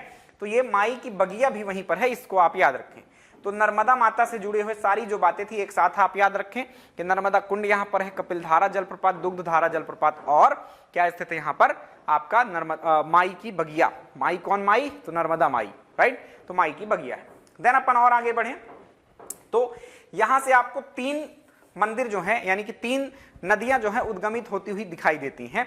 आपने सुना भी होगा कि एक स्थल ऐसा है जहां से आपकी 3 नदियों को उद्गम होता है। कौन कौन सी, तो अमरकंटक से जो है तो आपकी नर्मदा माता का उद्गम होता है, उसके साथ साथ सोन नदी का उद्गम होता है, और उसके साथ साथ जोहिला नदी का उद्गम होता है। तो ये जो स्थल है आपके सोन मुड़ा से आपके उद्गम होता है सोन नदी का। नर्मदा कुंड से तो नर्मदा का उद्गम हो गया, सोन नदी का उद्गम सोन मुड़ा नामक स्थान से होता है, यह याद रखें। यहां पर कोई कुंड नहीं है, ये पहाड़ी से पतली धारा के रूप में यहां से नदी उद्गमित होती। तो सोन मुड़ा इजिली आपको याद हो जाएगा, सोन नदी का उद्गम। देन जलेश्वर महादेव मंदिर है एक प्रसिद्ध, ऐसा माना जाता है, ये मंदिर तो है ही, भगवान शिव का मंदिर है, ऐसा माना जाता है कि यहां से जोहिला नदी का उद्गम हुआ है। जोहिला किसकी सहायक है, तो सोन नदी की सहायक है, यह याद रखें। जब हम मध्य प्रदेश का भूगोल पढ़ेंगे तो वहां पर आपको ये बात समझ में आएगी। तो जलेश्वर महादेव मंदिर आपका जोहिला सिलेट। तो ये बातें कनेक्ट करके आप एक साथ याद करें, क्योंकि स्थल बहुत सारे हैं, विस्मृत हो जाते हैं कौन कहाँ है ना, सब खिचड़ी बन जाती है। चलो अब कुछ कुछ बचते हैं, उनको आप देख लीजिए।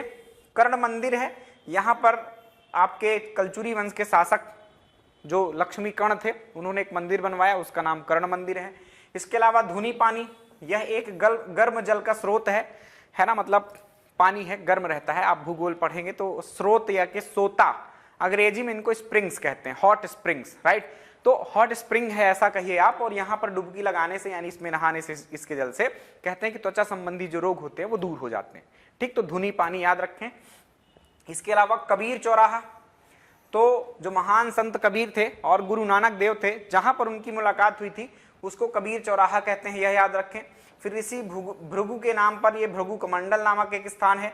सर्वोदय जैन मंदिर है, तो जैनों के भी मंदिर यहाँ पर कुछ है, उसमें से एक प्रसिद्ध आपका सर्वोदय जैन मंदिर है। और एक वहां पर पुष्कर बांध भी है, जहां पर आप घूमने जा सकते हैं। बढ़िया झील जैसा, मतलब बांध क्या होता है, कृत्रिम जलाशय है, तो आप झील का नजारा देखना चाहें तो पुष्कर बांध जा सकते हैं। तो ये इतने सारे स्थल थे, कुछ धार्मिक थे, कुछ प्राकृतिक थे, अमरकंटक के। तो इस प्रकार से हमने अमरकंटक को कंप्लीट किया। आइए और आगे चलें, आगे के और धार्मिक स्थलों को देखें। ये आप नर्मदा कुंड को देख सकते हैं, प्यारा सा बढ़िया शानदार सा चित्र लिया है मैंने। कुछ मंदिर हैं वहां पर बने हुए, वर्तमान में पानी ज्यादा है तो कुछ डूबे हुए मंदिर भी हैं। इसके अलावा ये सोनमुड़ा के लिए एक मार्ग है, जहां पर आप जाते हैं, पहाड़ी से सोन नदी गिरती हुई दिखाई देती है। सोन नदी का उद्गम स्थल देखो यहां लिखा भी हुआ है। अब आते हैं, देखो प्यारे बच्चों, हमने कुछ महत्वपूर्ण धार्मिक नगरों की बात अभी की है, जो नगर के रूप में धार्मिक केंद्र है ना, मतलब बहुत सारी चीजें वहां पर, एक एक करके यदि पढ़ेंगे तो दिक्कत होगी याद करने में, कि आप पढ़े जा रहे हैं कि नागचंद्रेश्वर मंदिर उज्जैन, आप पढ़े जा रहे हैं कि काल भैरव मंदिर, विक्रांत भैरव मंदिर उज्जैन, ऐसा है ना, बहुत लंबी लिस्ट हो जाएगी। तो एक नगर के रूप में ही हमने उनको पढ़ लिया। और भी ऐसे नगर थे कि आपने उज्जैन पढ़ा, चित्रकूट पढ़ा, अमरकंटक पढ़ा, ओमकारेश्वर पढ़ा, है ना, आपने खजुराहो पढ़ लिया। तो इनको अलग अलग नहीं, नगर के रूप में पढ़ा था। अब कुछ विशेष मंदिर हैं जिनसे प्रश्न आपके आते हैं, तो अब मंदिर के रूप में हम चीजें कंप्लीट करने वाले हैं। ये हिंदुइज्म से रिलेटेड सारे धार्मिक स्थल हैं। तो बात करें हम अगले मंदिर की, भोजपुर मंदिर या भोजेश्वर मंदिर। यह मंदिर राजा भोज ने बनाया था, और राजा भोज के नाम पर ही इसका नाम क्या हुआ है, भोजेश्वर मंदिर है, यह याद रखें। अगली बात, कहां स्थित है, तो भोजपुर नामक जगह पर, है ना, इसलिए इसको भोजपुर मंदिर भी कह देते हैं। और यह स्थान आता है आपके रायसेन जिले में, भोपाल के काफी नजदीक है, यह याद रखें, ठीक। भोपाल से लोग लगभग जो विद्यार्थी होते हैं या कामकाजी लोग होते हैं वो सब जाते रहते हैं इस मंदिर में। भोजपुर मंदिर भी कहा जाता है, और किस नदी के किनारे है, बेतवा नदी के तट पर स्थित है, ये इंपॉर्टेंट है, राइट। तो ये भोजेश्वर मंदिर बेतवा नदी के तट पर है। किसने निर्माण करवाया, तो अभी नाम से ही आपको मैंने कनेक्ट करवा दिया कि राजा भोज ने, जो कि आपके 11वीं शताब्दी के एक शासक थे परमार वंश के। मध्य भारत का सोमनाथ कहा जाता है इसको, इस शिवलिंग को या इस मंदिर को मध्य भारत का सोमनाथ कहा जाता है। बहुत विशाल भव्य ऐसा मंदिर नहीं है, पर बहुत प्रसिद्ध है, बहुत पुराना मंदिर है। तो इस तथ्य के बाद हम देख लेते हैं अगला तथ्य, यह है आपके पूरे विश्व का, कहां का, पूरे विश्व का। हालांकि हिंदुइज्म का विस्तार कहां है, भारत में ही है और एक आध आसपास के देश है वहां तक। तो उन सब में देखा जाए यदि, तो सबसे ऊंचा शिवलिंग आपको कहां मिलता है, ये मैं उस शिलालेख के अनुसार बात कर रहा हूं, है ना, कहीं और भी हो सकता है ना, जिसकी जानकारी लोगों को ना हो, लेकिन अब वहां पर लिखा हुआ है तो मध्य प्रदेश के दृष्टिकोण से हमको मानना है। वहां पर अंकित शिलालेख के अनुसार यह है, कहां का, पूरे भारत या के पूरे विश्व का आप कह दीजिए, कि सबसे ऊंचा और सबसे विशालतम शिवलिंग है। तो आइए देख लेते हैं कैसे विशालतम है। तस्वीर दिखाऊंगा मैं आपको, तो आप देखकर कहेंगे कि हाँ वास्तव में यह विशाल है। ये तस्वीर देखिए आप, इसमें यह मंदिर कुछ इस प्रकार से है, पूरा मंदिर का तस्वीर है ये, जिसमें ये आपको एक मंदिर है, गर्भगृह ही बना हुआ है, इसमें अंतराल का अभाव है, इसमें मंडप का अभाव है, और आसपास एक पहाड़ी स्थान है। इसके ऊपर कुछ गुंबद नुमा संरचना दिखाई दे रही होगी, तो कुछ इस प्रकार का ये मंदिर है, इसका स्थापत्य है, राइट। गुंबद नुमा एकमात्र मंदिर है, ऐसा भी आप इसके बारे में कह सकते हैं, क्योंकि शिखर होता है आपके नागर शैली के मंदिरों में। और अब अंदर चले जाएं हम, तो ऐसा शिवलिंग एक विशाल दिखाई देता है, जिसमें कुछ 2-4 प्राणी जो है तो जीव जंतु दिखाई दे रहे हैं, और उनसे कितनी ऊंचाई पर आप देख पा रहे होंगे कि यह शिवलिंग है। तो ये मध्य भारत का या मध्य भारत का ना कहें, पूरे भारत का या पूरे विश्व का सबसे ऊंचा शिवलिंग है, ऐसा भी तथ्य आप याद रखें। आइए अगले मंदिर को देखें तो अगला मंदिर है हमारा पीताम्बरा पीठ। कौन सा मंदिर है? पीताम्बरा पीठ। बहुत प्रसिद्ध है, बहुत पॉपुलर है और करंट से भी जुड़ा हुआ है। तो आइए समझें कि क्या है पीताम्बरा पीठ। दतिया जिले में आता है, यह याद रखें। सबसे पहली बात, मां बगुलामुखी को समर्पित मंदिर है। दूसरी बात याद रखें, इसका निर्माण 1935 में पूज्यपाद स्वामी जी महाराज ने करवाया था, है ना। वहां के ये मतलब पुजारी थे, पूज्यपाद स्वामी जी महाराज उनका नाम था, ऐसा इन्होंने करवाया। और चौथा तथ्य अपन देखें तो इनको राजसत्ता की देवी कहा जाता है। राजसत्ता की देवी क्यों? क्योंकि ये राजसत्ता प्रोवाइड करवाती हैं। मतलब आप यदि इनके दर्शन करते हैं तो ऐसा कहते हैं कि जो राजनेता होते हैं वो चुनाव जीत जाते हैं, है ना। अब यदि ऐसा बिल्कुल ही सत्य हो तो सभी नेता चले जाएंगे और चुनाव जीत जाएंगे, पर ज्यादातर मामले में ऐसा हुआ है। जैसे दिग्विजय सिंह, उन्होंने यात्रा की थी, उसके बाद चुनाव जीत गए तो मुख्यमंत्री बने, 10 साल तक रहे। फिर शिवराज सिंह जी ने यात्रा की यहाँ की और वो मुख्यमंत्री बने। तो ये कहीं ना कहीं ऐसी राजसत्ता दिलवाती हैं माता, इसलिए इनको राजसत्ता की देवी कहते हैं। ऐसी किंवदंतियां वहां की प्रसिद्ध हैं। करंट से क्या बात है? तो करंट की यह बात है कि जैसे अभी अभी मैंने पीछे ही आपको बताया है कि महाकाल लोक एक बना आपका, है ना, वही बना है अभी मध्य प्रदेश में, शेष पर काम चल रहा है। जैसे आपका और बनना है राजा राम लोक, राइट, ओरछा में। जैसे वनवासी राम लोक बनना है चित्रकूट में। जैसे आपका देवी लोक बनना है सलकनपुर सीहोर में। उसी तर्ज पर यहाँ पर पीताम्बरा लोक बनना है, एक प्रकार से पीताम्बरा लोक। तो याद रखें, यहाँ पर शिवराज सरकार जो है उनका ऐसा कहना है कि मध्य प्रदेश में सांस्कृतिक पुनर्जागरण का काल चल रहा है, या मध्य प्रदेश क्या कहें, पूरे भारत में ही तो चल रहा है, सब जगह ऐसी चीजें बन रही हैं। तो सांस्कृतिक पुनर्जागरण के दौर में ये सब मंदिर जो है हमारे बहुत प्रसिद्ध जो हैं, उनको क्या करवाया जा रहा है? अच्छा विकास कार्य करवाया जा रहा है। जो मंदिर थे केवल मंदिर तक सीमित थे, अब आसपास भी बहुत शानदार व्यवस्थाएं बनाई जाएंगी, उनसे रिलेटेड प्रतिमाएं लगाई जाएंगी, गार्डन्स बनवाए जाएंगे, ताकि देखने सुनने में सुंदर लगे ये मंदिर और लोग जाएं और बढ़िया माता के दर्शन करें। तो पीताम्बरा लोक बनाया जाना है, यह भी आप इनके संबंध में याद रख सकते हैं।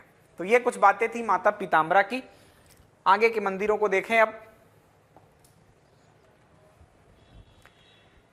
ये मां पीताम्बरा पीठ का मंदिर है और यह भी कहीं ना कहीं कहानियां जो मिलती हैं, पीठ शब्द जब लग जाए तो समझ लिया करो कि भाई यहाँ पर कुछ ना कुछ आपका शक्ति पीठ कुछ प्रसिद्ध होते हैं ना। माता पार्वती के जो अंग हैं, सती के, एक्चुअली पार्वती ना कहो, सती के अंग हैं। शिव जी की कहानियां पढ़ी होगी आपने, तो शिव जी का विवाह माता सती से हुआ था और सती ने अग्नि में प्रवेश कर लिया था और उस शरीर को लेकर भगवान शिव यहाँ भ्रमण कर रहे थे और उससे पृथ्वी का नाश ही हो जाता है। उतने क्रोध में थे वो भगवान।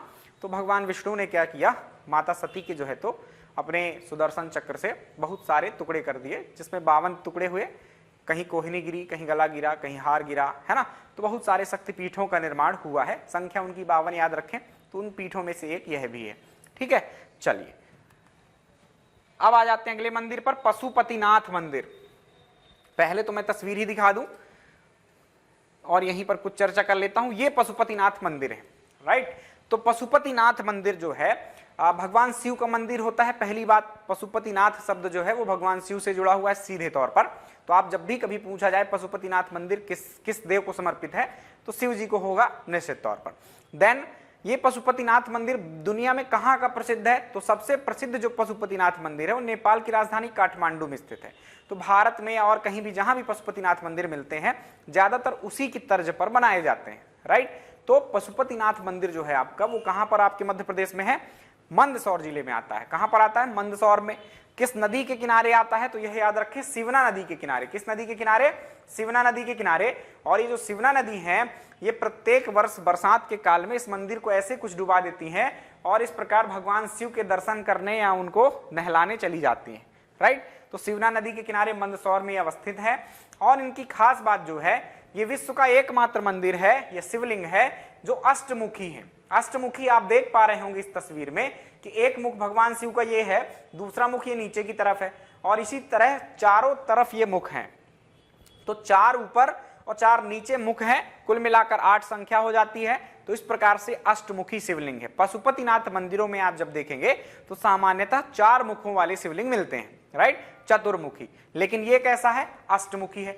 ये शिवलिंग हमको शिवना नदी में ही प्राप्त हुआ था, मतलब बहुत पहले ये शिवलिंग क्या है हमको शिवना नदी के भीतर प्राप्त हुआ। तो बाद में लोगों ने क्या किया, स्थानीय लोगों की मांग पर कि यहाँ पर एक मंदिर बनवाया जाए और ये पशुपतिनाथ मंदिर का फिर निर्माण करवा के यहाँ पर भगवान पशुपतिनाथ की स्थापना की गई।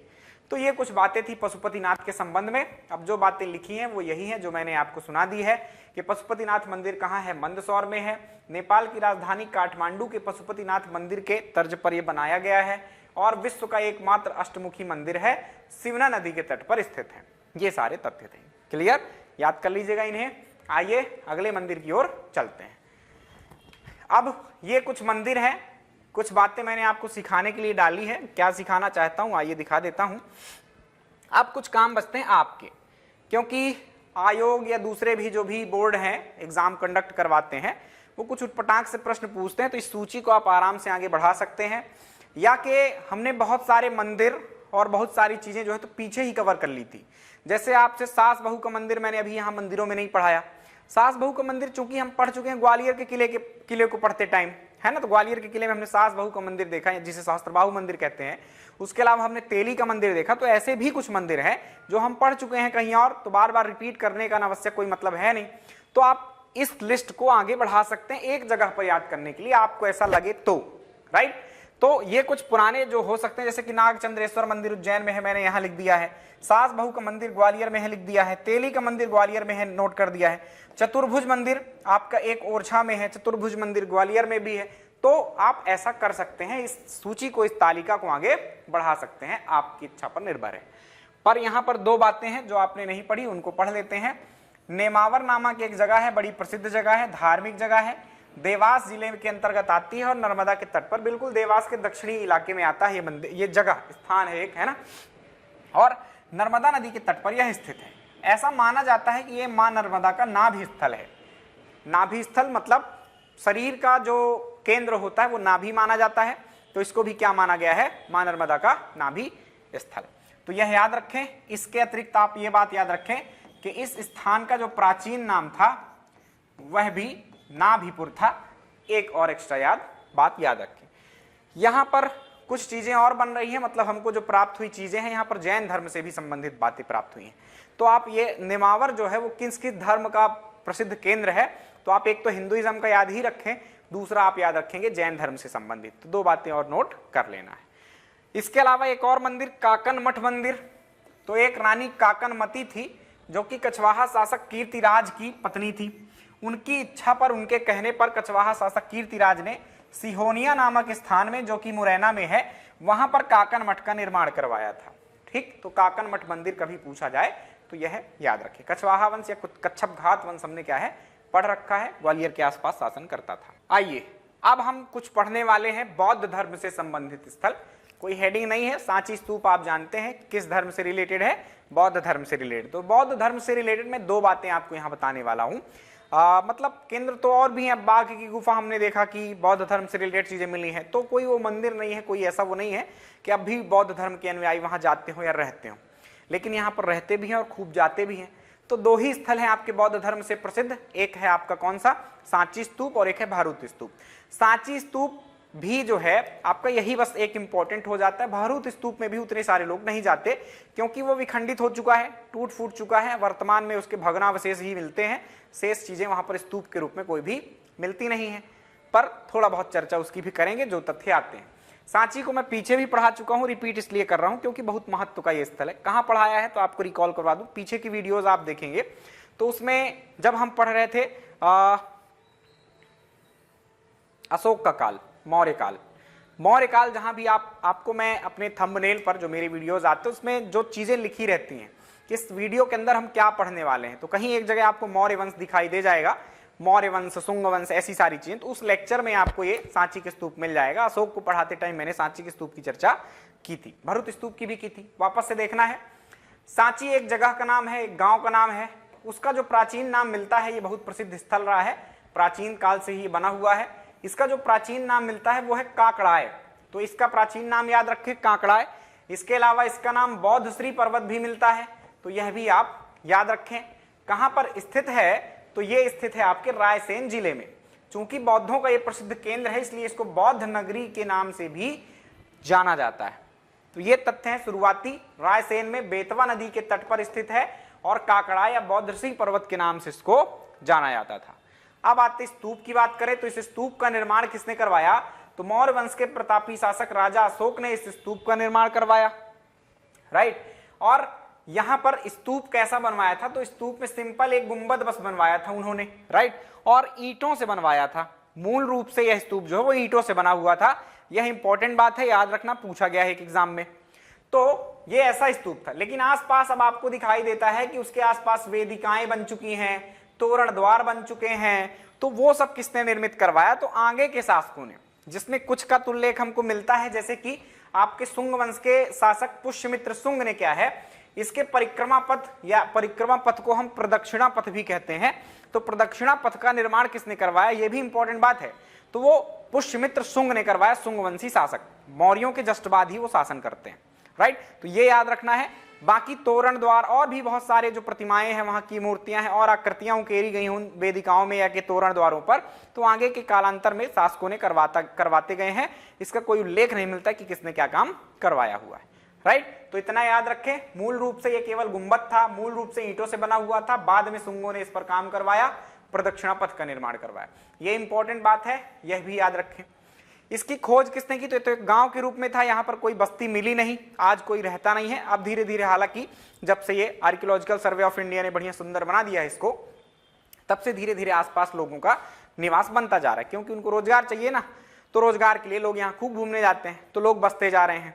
पहले यहाँ से बस्ती उजड़ चुकी थी प्राचीन काल में, तो कभी लोग रहे, तभी तो यहाँ पर अशोक ने ऐसा निर्माण कार्य करवाया लोगों को बताने के लिए। लेकिन बीच में ये बस्तियां, यहाँ के लोग जो है तो चले गए और जंगल के रूप में आसपास हमको चीजें मिलती थी।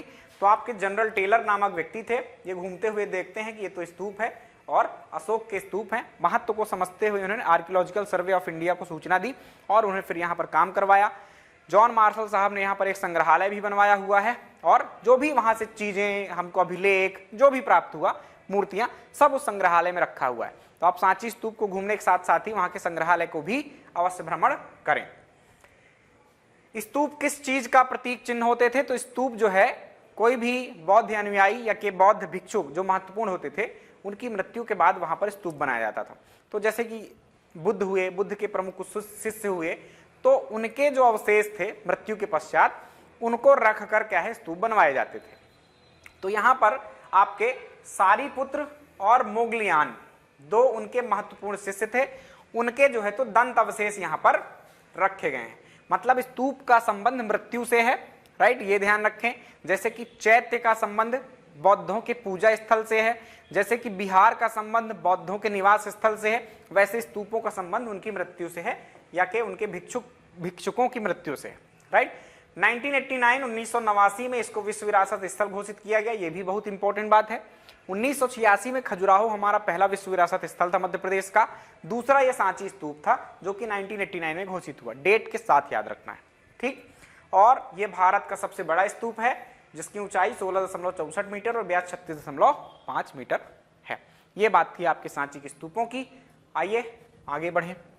तस्वीर ऐड करना था लेकिन कोई बात नहीं, पीछे मैंने दिखाया था, आपको जानकारी दे दी है, कोई दिक्कत नहीं, आप सर्च कर लेंगे। ज्यादातर विद्यार्थियों ने देख भी रखा होगा, मुझे विश्वास है इतना।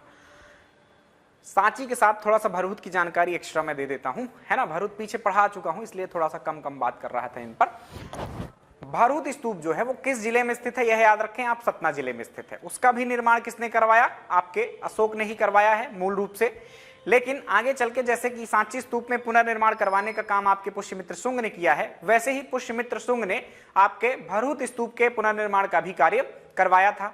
इसका जानकारी हमको एक शब्द वहां पर तोरण द्वार में लिखा हुआ मिलता है, सुंगन रंजे। इसका तात्पर्य है शुंगों द्वारा निर्मित। तो पुष्यमित्र शुंग को ही माना गया उस काल का और पुष्यमित्र शुंग ने उसका पुनर्निर्माण करवाया था, ऐसी जानकारी हमको प्राप्त होती है।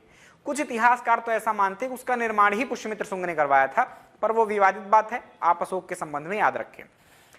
देन वो जो स्तूप है आज टूट फूट चुका है, बिल्कुल भी उसकी चीजें कोई नहीं मिलती हैं। वो कहां पर, जो भी हमको एक तोरण द्वार मिला है, कुछ वेदिकाएं मिली। वेदिका क्या होती है? तो जो रेलिंग होती है चारों तरफ, स्तूप एक गुंबद हो गया, चारों ओर जो रेलिंग होती है उसको हम क्या कहते हैं, वेदिका कहते हैं, और उनमें जो गेट लगे होते हैं उसको हम तोरण कहते हैं। तो तोरण मिला एक हमको और वेदिकाएं मिली, वो रखी कोलकाता संग्रहालय में। इस स्तूप की खोज 1875 ईस्वी में जनरल कनिंघम ने की थी, अलेक्जेंडर कनिंघम ने की थी, आप इतना याद रखें। ठीक, ये कुछ 2-4 बातें आपके भरूच स्तूप के बारे में याद रखना है। तो हमने पढ़ा हिंदू धर्म से संबंधित प्रमुख स्थल, हमने देखा आपके बौद्ध धर्म से संबंधित प्रमुख स्थल, अब हम देखने वाले हैं जैन धर्म से संबंधित प्रमुख स्थल। तो जैन धर्म से संबंधित स्थलों के बारे में खूब प्रश्न आते हैं, तो आइए इनको देख लेते हैं, सीख लेते हैं, जान लेते हैं। ये हेडिंग हो गई अपनी जैन धर्म से संबंधित स्थल। अब इनमें देखो ये जानकारी लिखी है पर अनावश्यक है, आपको तो सिर्फ इनकी लोकेशंस याद रखनी पड़ती है। खूब पूछे गए होंगे प्रश्न, आप तैयारी कर रहे हैं, ऑब्जेक्टिव सॉल्व किया होगा, एफएलटीज लगा रहे होंगे आप, फुल लेंथ टेस्ट, तो आपको समझ में आ रहा होगा कि यहां से खूब प्रश्न आए हुए हैं। नहीं समझ में आ रहा तो लगा लेना, तो समझ में आ जाएगा। मुक्तागिरी, मुक्तागिरी कहां पर है, आपके बैतूल जिले में आता है, यह याद रखें। 52 मंदिर यहां पर मिलते हैं और जैन तीर्थ स्थल है, यह याद रखें। देन सोनगिरी, सोनगिरी आपके दतिया में आता है और जैनों का तीर्थ स्थल है। यहां पर मंदिरों की संख्या 108 है ना, ये संख्या नहीं याद करनी है, वो तो मैंने नॉर्मली लिख रखा है। इस पहाड़ी को स्वर्णगिरी के नाम से भी जानते हैं, तो सोनगिरी और स्वर्णगिरी एक ही बात है, परेशान मत हो जाना। 52 मंदिर मुक्तागिरी में, सोनगिरी में 108। गोम्मटगिरी, गोम्मटगिरी आपके इंदौर जिले के अंतर्गत आता है और यहाँ भगवान बाहुबली की 27 फीट ऊंची प्रतिमा लगी हुई है, मतलब मूर्ति लगी हुई है, ये याद मत कर लेना। पुष्पागिरी, ये पुष्पगिरी सोनकच्छ नामक नगर में देवास जिले के अंदर ये स्थित है। पावागिरी आपके खरगोन में आता है। मंगलगिरी आपके सागर में आता है। इनमें से ऊपर के तो बहुत महत्वपूर्ण थे, पावागिरी मंगलगिरी कम पूछे जाते हैं, लेकिन अब सभी स्थल हमने कंप्लीट कर दिए हैं, तो आप परेशान मत होना, सबको याद कर लेना। कुल मिला के 8 ही स्थल हैं आपके जैनों से संबंधित जिनसे प्रश्न आते हैं। स्थल तो और भी हैं, 6 हमने यहां देख लिए, मुक्तागिरी, सोनगिरी, गोम्मटगिरी, पुष्पागिरी और पावागिरी और मंगलगिरी। 2 और हैं जो कि इनसे भी महत्वपूर्ण है। एक उसमें से कौन सा महत्वपूर्ण है, 52 गजा मंदिर, ये बहुत महत्वपूर्ण है। तो 52 गजा मंदिर, यहां पर एक बहुत बड़ी प्रतिमा लगी हुई है जो कि 52 गज की है ऐसा मानते हैं, इसके कारण इसका नाम 52 गजा रखा है। किस जिले में आता है, तो बड़वानी जिले में आता है। और वास्तव में गज के ना रूप में देखकर हम फीट या मीटर में ऊंचाई देखें तो 72 फीट या के 22 मीटर, राइट। फीट छोटा होता है और मीटर ज्यादा बड़ा होता है, तो यहां पर मीटर कम हो गया 22 मीटर, और फीट क्या हो गया, उसकी वैल्यू ज्यादा 72 हो गई। ऋषभ देव की यहां पर प्रतिमा का जो है तो स्थापना की गई है। जैसे कि श्रावण बेलगोला कर्नाटक में आपका 12 वर्षों के पश्चात महामस्तकाभिषेक होता है, दूध जल से सब स्नान करवाया जाता है, वैसे यहां पर भी महामस्तकाभिषेक होता है 12 वर्षों में। पिछले बार 2020 में हुआ था, ये 2008 उसके भी पहले हुआ था। 2008 में 12 जोड़िए 2020, अब 2020 में 12 जोड़ दीजिए तो 2032 में अगला महामस्तकाभिषेक होगा। 12वीं शताब्दी का ये मंदिर है, तो बहुत प्राचीन है, इसलिए महत्वपूर्ण हो जाता है। 52 गज का होने के कारण इसको 52 गजा भी कहा जाता है। इसके अलावा कुंडलवन, कौन सा, कुंडलवन, ये कहां पर है, कुंडलवन या कुंडलगिरी या कुंडलपुर, किसी भी रूप में पूछा जाए, ध्यान रखना ये दमोह की ही बात कर रहे हैं। और यहां पर भी ऋषभ देव की विशाल प्रतिमा लगी हो, 63 जैन मंदिर यहां पर हैं। तो ये कुल 8 स्थल थे जो कि जैनों से रिलेटेड हैं, जैन तीर्थ स्थल हैं, महत्वपूर्ण है, खूब प्रश्न पूछे जाते हैं। चलिए अब अगले कुछ धार्मिक स्थलों की बात करें हम। तो अगला धार्मिक स्थल है हमारा, ये किस धर्म से रिलेटेड है, हमने अब 3 धर्म देख लिए, हिंदू धर्म, उसके अलावा जैन, उसके अलावा बौद्ध। अब हम अगले स्थल को देखने वाले हैं। अगले जो ये कुछ मंदिर हैं, देखो जैसे मैंने किसी में 108 बताया, किसी में 52, किसी में 63 मंदिर है, तो ये ऐसे पहाड़ियों पर खूब सारे मंदिर बने होते हैं। ये चित्र देख लो, ये आपके इंदौर के गोम्मटगिरी की तस्वीर है, 27 फीट ऊंची आपके बाहुबली की प्रतिमा है। ये आपके 52 गजा की तस्वीर है ना। यहाँ ऊपर से महामस्तकाभिषेक किया जाता है, यहाँ पर कुर्सियां लगा दी, वो सीढ़ी लगाई जाती है और यहाँ से जाकर, ये लगी हुई है सीढ़ी, यहाँ से जाकर स्नान करवाया जाता है। आइए ईसाई धर्म से संबंधित स्थल देख लें। ये इतने महत्वपूर्ण नहीं है, ये याद रखें, पर फिर भी थोड़ा थोड़ा बस रीड कर देता हूं मैं आपके लिए, बहुत महत्व नहीं है, ना याद करना आपको, तो ना याद करना हो तो मत याद करना। कैथेड्रल चर्च जबलपुर में स्थित है। व्हाइट और रेड चर्च, 2 व्हाइट और रेड याद रख लेना, दोनों कलर के ऊपर बेस्ड है, इंदौर में ही स्थित है। पचमढ़ी में एक चर्च स्थित है, आपके पचमढ़ी चर्च आप उसको कह सकते हैं, और ऑल सेंट्स चर्च जो कि आपके सीहोर में आता है। सबके सब प्राचीन चर्च हैं और ईसाई धर्म के प्रमुख स्थल हैं, याद हो जाए तो कर लेना। हालांकि इससे आज तक किसी भी एग्जाम में प्रश्न यहां से नहीं आए हैं, है ना। आगे बात करें हम सिखों से संबंधित धर्म स्थलों की, तो दाता बंदी छोड़ गुरुद्वारा जो कि सबसे बड़ा गुरुद्वारा है मध्य प्रदेश का, ग्वालियर में है। आनंदपुर साहिब गुरुद्वारा ईसागढ़ अशोकनगर में है। इमली बाजार गुरुद्वारा इंदौर में है। बाड़ी संगत गुरुद्वारा बुरहानपुर में है। भाई बाला संधू गुरुद्वारा शिवपुरी में है। और ओमकारेश्वर साहिब ओमकारेश्वर में है। तो ये कुछ गुरुद्वारे थे जो कि सिख धर्म से संबंधित स्थल थे। अगले धर्म की बात करते हैं, ये दाता बंदी छोड़ गुरुद्वारा है। जब ग्वालियर का किला में पढ़ा रहा था तो वहां पर भी इसकी चर्चा मैंने की थी, कहानियां भी सुनाई थी आपको कि कैसे इसका नाम ऐसे पड़ा है। छठवें सिख गुरु गुरु तेग बहादुर के नाम पर इसका जो है तो निर्माण करवाया गया था। इस्लाम धर्म से संबंधित स्थलों की बात करें तो ये स्थल इतने ही हैं, इनको भी वैसे ही फटाफट देख लेते हैं। इसमें से सबसे इंपॉर्टेंट एक है ताजुल मस्जिद। कौन सा स्थल है? ताजुल मस्जिद। ये कहां पर है? तो भोपाल में आता है, यह ध्यान रखें। ताजुल का मतलब क्या है? मस्जिदों का ताज। ताजुल मस्जिद का मतलब मस्जिदों का ताज है ये। और एशिया की सबसे बड़ी मस्जिद कभी पूछी जाए तो इसी को लगाना है। किस दृष्टि से? तो बैठक क्षमता की दृष्टि से। बाकी जामा मस्जिद दिल्ली वाली सबसे बड़ी है, पर बैठक क्षमता की दृष्टि से, मतलब कितने नमाजी यहां नमाज पढ़ सकते हैं, उस दृष्टिकोण से ये एशिया की सबसे बड़ी मस्जिद है। ये भारत की तो आप माने ही, ऐसा तथ्य कई बार गड़बड़ हो जाता है। सऊदी वगैरह में बहुत सारे ऐसे मस्जिद आपको मिल जाएंगे जहां पर खूब सारे लोग बैठ सकते हैं। भोपाल की नवाब शाहजहां बेगम, इनके द्वारा इसका निर्माण करवाया गया था और शुरू करवाया गया था एक्चुअली 1970s 80s के आसपास। मध्य प्रदेश सरकार यानी स्थानीय लोगों की मांग पर इसका निर्माण फिर बाद में करवाया गया। ताजुल मस्जिद दिल्ली की जामा मस्जिद से प्रेरणा लेकर बनाई गई थी और मुगल शैली का अच्छा उदाहरण है। ये कुछ तथ्य थे, आपको तो 2-3 बातें याद रखना है, या एक ही याद रख लेना, किसने बनवाया और ये एशिया की सबसे बड़ी बैठक क्षमता के दृष्टिकोण से मस्जिद है। जामा मस्जिद एक भोपाल में है। जामा मस्जिद कई सारी है पूरे देश में, इसमें भोपाल में एक जामा मस्जिद मिलती है। आपके लाट की मस्जिद आपके धार में है। मांडू के शासक दिलावर खां गौरी ने इसका निर्माण करवाया था। कमाल मौला मस्जिद आपके धार में है। यह मस्जिद कौन सा है? औरंगजेब ने इसको बनवाया था। भोजशाला मैंने पढ़ाया था भोज काल में पढ़ाते टाइम, है ना। भोजशाला जो कि एक सरस्वती मंदिर था, वाग देवी की वहां प्रतिमा थी। संस्कृत का एक अध्ययन केंद्र था, ऐसा कहिए, राजा भोज के काल तक। तो कुछ निर्माण आपके औरंगजेब ने वहां पर आकर करवा दिए, जैसे कि इस कमाल मौला मस्जिद का। और वाद विवाद का कारण है, हिंदू मुस्लिमों का विवाद वहां पर होता रहता है।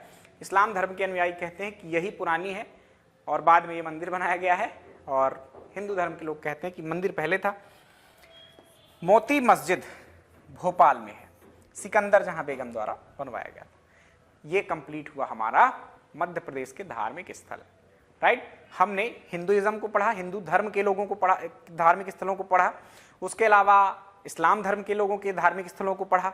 हमने जैन धर्म के लोगों के स्थलों को पढ़ा, बौद्ध धर्म के लोगों के स्थलों को पढ़ा, सिख और ईसाइयों को पढ़ा। मतलब 6 धर्मों के जो भी आपके प्रदेश में महत्वपूर्ण धार्मिक केंद्र हैं, उन सबको हमने कंप्लीट कर लिया है। क्रमबद्ध रूप से मैंने पढ़ाया है, सिस्टमेटिक तरीके से, इसलिए आपको याद करने में ज़्यादा सुविधा नहीं होगी। पुस्तकों में तो किसी भी तरीके से कुछ भी चीज़ें लिखी होती हैं। तो यदि आपको पसंद आए डेटा, आप इसके बाद जरूर ऑब्जेक्टिव लगाएं, आपको मजा आ जाएगी। आप कहेंगे कि सब कुछ सुना सुना सा लग रहा है, सब कुछ देखा भी लग रहा है, क्योंकि मैं ऐसी कहानियां सुनाता हूं, चित्र दिखाता हूं, ताकि आपको सब कुछ यहीं याद हो जाए। मेरे लेक्चर्स के लेंदी होने का कारण, अधिक लंबे होने का कारण यही है ना। पढ़ने के लिए मैं भी रीड कर सकता हूँ, लाइनें खींच खींच कर पढ़कर आगे बढ़ सकता हूँ, आधे घंटे के लेक्चर्स बना सकता हूँ, लेकिन मुझे नहीं मजा आती, आपको याद भी होने में तकलीफ होगी, है ना। कुछ तथ्य भी छांट सकता हूँ, लेकिन महत्व के हैं, इसलिए मैं आपको पढ़ाता हूँ। तो चलिए प्यारे बच्चों, आज इतना ही रखते हैं। अपना ख्याल रखिएगा, मिलते हैं नेक्स्ट वीडियो में। Bye bye, take care.